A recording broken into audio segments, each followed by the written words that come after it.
Bonjour les amis et bienvenue sur la chaîne de Fodzy le Geek. Eh oui, nous nous retrouvons avec une belle journée de soleil. En ce moment, la chaleur et les températures sont en train de monter tranquillement. Quoi vous dire? Un temps idéal ce week-end pour aller tirer. Parce que une belle température, pas trop chaude non plus. Très peu d'humidité, donc ce qui est plutôt pas mal pour ce qui est, on va dire, des coefficients balistiques et du vol de nos projectiles. C'est important parfois aussi d'avoir des bonnes conditions météo. Et puis très peu de vent ce week-end, en tout cas pour ce qui est de la Bourgogne, là où je suis sur ce week-end. Alors on se retrouve avec une carabine que je vous ai déjà présentée il y a très peu de temps, hein, qui est un peu une nouveauté. Qui m'a été prêtée, comme je vous le disais, par Tom Ergun, qui m'a peut-être d'ailleurs un petit peu oublié, parce que je lui avais proposé de me renvoyer l'étiquette de retour pour que je leur retourne. Et puis, écoutez, ils ont l'air d'avoir oublié, donc j'en profite ce week-end, et puis je pense que je les contacterai après pour qu'ils puissent en effet en faire profiter quelqu'un. Quoi vous dire? Écoutez, là, voilà équipé de beaucoup de choses, dont certaines choses que vous n'avez peut-être pas encore vues. Alors, vous allez voir, en effet, je lui ai mis le nouveau Crony FX de chez FX, puisque c'est le nouveau Crony FX, le D1, le fameux D1. Je vous l'avais présenté rapidement en indoor, hein, donc voilà. Qu'est-ce que fait le voisin? Il est en train de tirer lui aussi, mais alors c'est pas le même calibre. Il y a des bruits autour de chez moi, il faut faire attention. Je donne des idées à force. Donc voilà, il est installé comme j'ai pu, en tout cas sur cette carabine. Je le trouve plutôt pas mal placé. Là, vous voyez, je l'ai mis sur son support décalé. Je l'ai attaché avec des chouchous, là, comme d'habitude, autour du canon. Alors, vous me direz, il y a de meilleurs emplacements. Sur l'Impact MK2, comme je n'ai pas forcément envie de lui mettre des M-Lock pour le moment sur son rail, j'ai pris la solution la plus rapide et qui marche plutôt bien, puisque les résultats sont visibles. Alors, ce que j'aime bien, moi, dans cette Pantera MK2, on va parler des choses qui plaisent. Hein. Déjà, on est chez FX, donc on sait comment ça fonctionne. Hein. Je vous l'ai déjà expliqué plusieurs fois, le marteau, la pression du plénum. Ce que j'aime dans cette Pantera, que l'on retrouve d'ailleurs dans la Dynamic et dans la King, puisqu'on est sur les mêmes blocs, hein, je vous répète des vieux trucs, mais voilà, c'est la visibilité des 2 manomètres. Et oui, que 2 manomètres déjà sur cette carabine. Donc la pression du réservoir, ce qui est très important à avoir, puisque vous avez vu, c'est un petit réservoir de 300 cc. C'est une de ses contraintes, hein, on va dire ça. Je ne vais pas dire une de ses faiblesses, parce que ce serait un bien grand mot, mais c'est une carabine qui est faite pour en effet faire du bench. Donc il n'y a pas forcément besoin d'un grand réservoir. D'un autre côté, je trouve que ça la dénature un peu moins, toutes ces carabines qu'on voit avec ces bouteilles là devant. Même si vous avez la possibilité, comme toutes les Pantera, les dynamiques, de pouvoir ajouter une front bottle avec un déport bouteille pour garder le rail pour ceux qui veulent. J'ai fait une vieille vidéo là-dessus. Ça fonctionne aussi sur la MK2, la nouvelle Pantera MK2. Donc, ce que j'aime bien en effet dans cette carabine, donc voilà les 2 manomètres qui sont visibles. Et puis là, du coup, dans l'enchaînement, non seulement j'ai la visibilité des manomètres, mais j'ai aussi maintenant la vitesse de mon projectile qui apparaît sitôt que c'est tiré. Alors à côté, vous avez le trou balistique de chez FX aussi. Je les ai mis l'un à côté de l'autre pour faire des comparaisons, voir un petit peu si déjà ils me donnaient les mêmes informations. C'est le cas. Donc en effet, là on est sur quelque chose de régulier et de calé. Le setup de la MK2 est plutôt simple, de la Pantera MK2 est plutôt simple à réaliser, hein, à nouveau, qu'on connaît un petit peu. C'est plutôt rapide et facile pour trouver les bonnes vitesses. Qu'est-ce que je tire aujourd'hui? Des Rifle Slug série. Sincèrement, là, les 5.5 en 28,24 grains. Écoutez, ça marche très bien dans les liners FX, dans les liners heavy. Ça avait déjà été un constat que j'avais pu faire dans les précédentes Pantera dynamiques et même dans l'Impact. Écoutez, rapport qualité-prix, voilà, pour un tir à 50 mètres en temps normal, voilà, je n'utiliserai pas des slugs pour tirer à 50 mètres puisque voilà, on a des diabolos qui font très bien le boulot. Mais là, en l'occurrence, voilà, c'est des boîtes qui sont pas chères si vous les trouvez encore réellement. C'est un pseudo hollow point. Enfin non, il est un peu hollow point, mais il n'est pas si profond que ça le trou. Euh, Bonne expansion. Enfin voilà, moi je trouve ça très agréable, très ludique et plutôt régulier et précis aussi. Donc dans la qualité de ce qu'on peut avoir pour rapport qualité-prix, rien à redire. Dit le mec qui porte une casquette ZAN. Bien entendu, j'aime aussi les ânes, vous le savez, mais voilà, moi j'aime bien changer aussi de projectile et puis de faire des essais. Vous avez dû voir d'ailleurs, si on parle un petit peu de scoop et de nouveautés, ZAN est en train de sortir de nouveau des 5.5. Alors c'est pas ceux-là, hein, mais il a sorti des ELR Hollow Point en 33 grains. Et il a sorti donc en 5.5, 33 grains ELR Hollow Point, donc pour à la fois combiner et le tir longue distance et en même temps le souhait de l'expansion pour les pays dans lesquels on a le droit éventuellement de chasser avec de l'air comprimé. Donc je ne les ai pas encore testés, mais je pense que les résultats devraient être pas mal. J'ai un ami qui les a essayés et qui est ravi du résultat. Mais bon, on verra par nous-mêmes. Et il les a sortis aussi en .25. Donc pour les amateurs de 6.35, c'est vrai que c'est pas mal non plus. Hein. C'est un des rares, je le répète encore, ZAN fait partie des rares qui innove, qui sort des nouveautés, qui essaye des choses. Et par rapport à d'autres qui se sont un peu endormis, hein, JSB, bon, les produits Diabolo, ils nous ont revu toute la gamme des Diabolo il n'y a pas longtemps. Bon, ils ont changé, soi-disant, les boîtes, les couleurs des boîtes. J'ai pas encore vu, en tout cas sur le marché, les nouvelles boîtes. Mais bon, en slug, ils ont les KO qui valent ce qu'ils valent, qui sont pas trop mal, hein, mais bon, c'est efficace, mais voilà, au-delà de 100 mètres, je pense que ça a ses limites. Et en rapport qualité-prix, vous voyez, les Rifle Slug Series, pour moi, font largement l'affaire. À essayer, bien sûr, dans d'autres PCP, hein, mais chez FX, ça marche très bien. Qu'est-ce qu'on a d'autre sur cette carabine Panthera MK2 en canon de 600? Voilà, je tenais à le préciser aussi, parce qu'elle existe en 500, 600 et en 700. Il existe même un modèle Hunter. Alors j'ai vu dans les scoops, vous avez dû voir aussi qu'ils ont sorti la DRS MK2. Bon, ils mettent tout en MK2. Voilà, on va dire ça. Ce que je peux vous dire, moi, sur cette Panthera MK2, bon produit, très bien fini. Le rail, je le trouve assez classe, assez sympa. Il est censé amener un peu plus de rigidité encore. C'est le cas, je pense que c'est le cas. Maintenant, la détente est très agréable. On retrouve en effet le même système de détente que la M4, la Impact M4. Donc voilà pour ce qui est un peu de ces nouveautés sur cette Panthera, mais rien de révolutionnaire. Hein, on va être clair. C'est très bon produit, comme FX sait les faire, qui a une gueule qui plaît. Enfin moi en tout cas elle me plaît pas mal. Bon voilà. Qu'est-ce qu'on peut lui reprocher? Pas grand chose, pas grand chose. Son autonomie, voilà, certains diront son autonomie. Maintenant on le sait, elle fait 300 cc. On a une prise en main qui est très agréable, un tir qui est très agréable, quelque chose de très souple. Et puis encore une fois, si vous voulez de l'autonomie, vous avez plusieurs solutions. Soit en effet vous rajoutez une bouteille de vent, ou vous faites comme moi là, vous prenez, hop, on va tirer un petit peu. Vous prenez une bouteille d'appoint là, une petite bouteille de, voilà, celle-là elle fait, je crois qu'elle fait, oh putain je sais plus, elle fait 6 litres peut-être, ça doit être ça.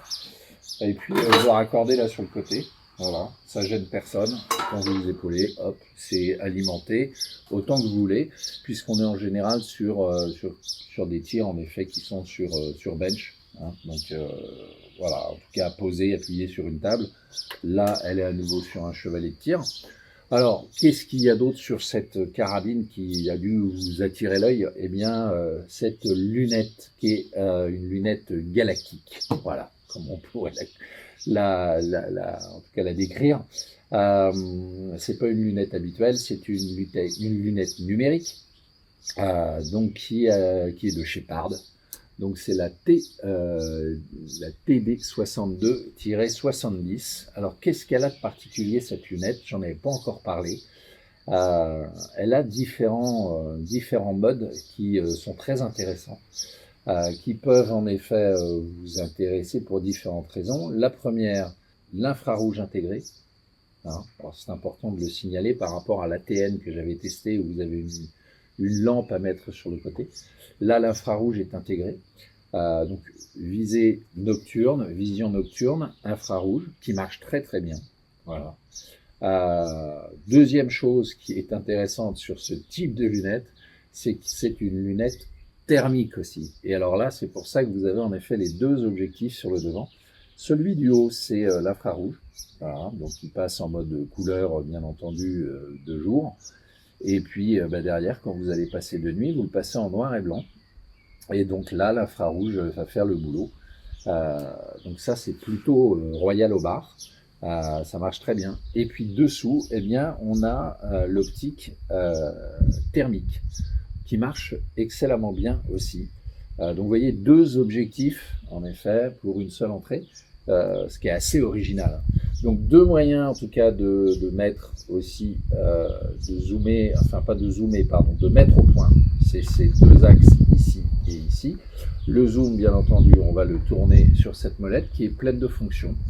Et nec plus ultra sur cette lunette, elle a le LRF, Laser Rangefinder, c'est-à-dire qu'une fois que vous avez réglé les informations de vitesse et les coefficients balistiques de poids de votre projectile, eh bien, une fois que vous l'avez zéroté à, allez, on va dire à 50 mètres, eh bien, automatiquement, après, vous prenez la mesure avec le télémètre qui est intégré et il va, en un clic, vous positionner l'endroit point visé, point touché, qui est très, très précis. Alors, spécificité pour cette lunette, en fait, on va régler deux zérotages.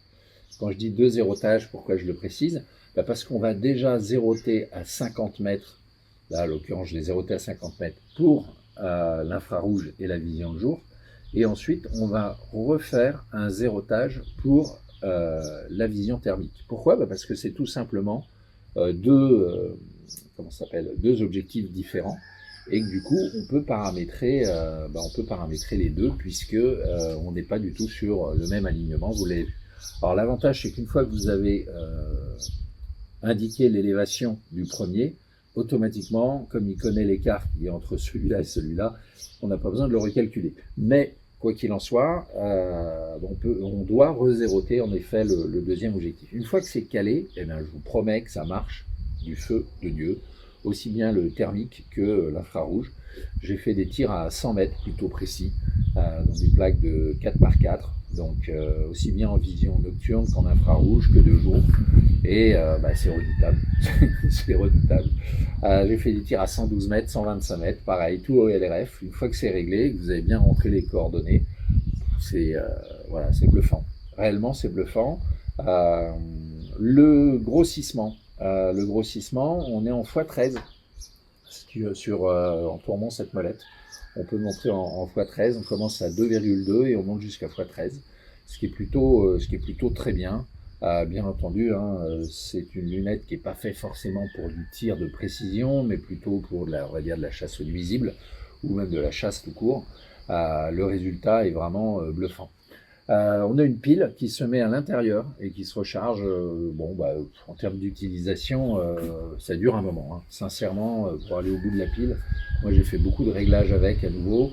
Donc je suis arrivé, en effet, j'avais consommé 40% de la batterie. Donc ce qui est ridicule par rapport à ce qu'on peut avoir.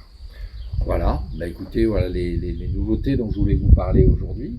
Un test de lunettes de Shepard, plutôt bien foutu. J'ai acheté cette lunette, donc plutôt satisfait. Et puis, bien entendu, elle enregistre. On met une carte SD dedans. Et c'est une lunette complète, c'est-à-dire avec LRF, visée nocturne, infrarouge, thermique, avec caméra intégrée. Donc voilà, c'était la raison pour laquelle, vous voyez, vous avez en effet une lunette un peu spéciale sur le devant, on va dire ça. Voilà pour ce qui était en tout cas des choses à vous présenter. Si vous avez des questions, n'hésitez pas. Ça fait partie des choses aussi importantes. Moi, j'aime bien aussi échanger, dialoguer sur la page YouTube. Donc, n'hésitez pas si vous avez des questions à poser. Si, petite chose que je voulais en effet signalé, qui paraît toujours anecdotique, mais qui est un petit peu trop souvent présente dans les nouveaux modèles de chez FX, et je pense qu'ils vont y remédier assez rapidement. Mais pour insérer le chargeur dans la Pantera, je me suis retrouvé confronté à une problématique. Alors la première fois que je l'avais essayé, je pensais que c'était parce que, enfin non, c'est pas que je pensais, c'est que j'avais en effet un montage qui était d'un monobloc, voilà, ce qui faisait que ça bouchait, on va dire, l'espace qu'il peut y avoir sur le haut du rail Picatinny. Je vais vous montrer peut-être tout à l'heure. Sur le haut du rail Picatinny, en fait, il y a un espace pour laisser passer le chargeur. Donc, quand vous êtes en rail monobloc, c'est mort. Alors, bien entendu, essayez de mettre des colliers hauts, c'est toujours mieux.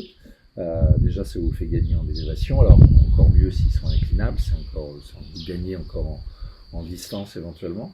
Donc là, j'ai mis des colliers hauts sur celle-ci. Et quand j'ai voulu rentrer le chargeur, je me suis dit, merde, il y a un truc qui bloque. Et en fait, ce qui se passe, à nouveau, chez FX, c'est que l'espace qu'il y a sur le rail Picatinny pour laisser passer l'arrondi du haut du chargeur, il n'est pas assez large. Ou c'est le chargeur qui est trop large. Ce qui fait que vous rayez toute la partie plastique là. Donc au bout d'un moment, bien entendu, ça passe, mais je trouve ça un peu limite, quoi. Sur des carabines et des systèmes qui sont censés être éprouvés depuis quelques années, hein, puisque leur chargeur, c'est toujours le même depuis un petit moment. Ils connaissent l'épaisseur et malgré ça, ça bloque. Alors au début, je m'étais dit, hein, comme beaucoup, c'est peut-être en effet le canon qui, lui, dépasse un petit peu trop. Et ça bloque au niveau du bloc. Voilà. Mais non, c'est pas au niveau du bloc que ça gêne, c'est sur le rail, sur l'espace du rail Picatinny. Je vais vous montrer ça tout de suite. Allez. Je ne sais pas si vous allez pouvoir bien le voir. Allez, on va essayer. Voilà, c'est l'espace qui est ici. Alors on va se mettre peut-être comme ça. Vous voyez, l'espace qui est ici. Ici, le chargeur passe, voilà, sans problème. Par contre, vous voyez, l'espace qu'il y a entre les deux là, voilà, il n'est pas assez large, ce qui fait que ça frotte. Ça frotte, ça frotte. Allez, si vous voulez voir la gueule de la lunette là de près, vous voyez le côté galactique de cette lunette. Ça fait vraiment pistolet de l'espace. Vous voyez, il y en a pour tout le monde. Voilà. Donc je trouve ça assez bluffant. Donc voilà, c'était la petite présentation du jour. Écoutez, voilà, ça vous donne une idée de ce que l'on peut voir lorsqu'on est amené à tirer. Voilà, j'en profite. On va rallumer le FX, s'il est d'accord. Voilà. Donc vous voyez ce que ça donne. Hein. Ce qui est plutôt, moi je trouve, plutôt pas mal en termes de visibilité. Vous voyez qu'on a et les manomètres et la vitesse. Voilà. Écoutez, je vous souhaite un excellent dimanche. Pour les personnes qui cherchent à se lancer avec une FX, écoutez, moi ces modèles-là de Pantera ou de Dynamic, je les recommande. En canon de 600, même en canon de 700 si vous voulez faire du tir longue distance, mais déjà en canon de 600, vous avez des super résultats. Allez pas chercher des gros calibres tout de suite. Cherchez plutôt du 5.5, vous allez vous amuser avec du calibre 5.5, on a du choix dans les projectiles. On a atteint des très bonnes distances à plus de 200-300 mètres sans aucun problème avec du 5.5. Et ça sert à rien de prendre des calibres trop gros dans le sens où automatiquement après derrière il vous faut de l'air pour le pousser et des carabines suffisamment puissantes. Même si ça a énormément évolué, le 6.35 reste encore un calibre un peu lourd. Puisque ça commence à 33 grains dans ces eaux-là, et automatiquement, vous allez commencer à bouffer de l'air. Et bon, sans vouloir en effet faire de la promo sur le 5.5, parce qu'il n'y a pas besoin d'en faire, tout le monde vous dira qu'en effet c'est un calibre qui est excellent. Voilà, pour quelqu'un qui commence, je trouve qui a le budget un petit peu et qui veut se lancer dans du PCP à tarif qualitatif chez FX, écoutez, voilà, ce type de modèle, que ce soit en dynamique ou en tout cas en Pantera, c'est un modèle que je recommande. avec une lunette d'entrée de gamme, allez, à 300 balles.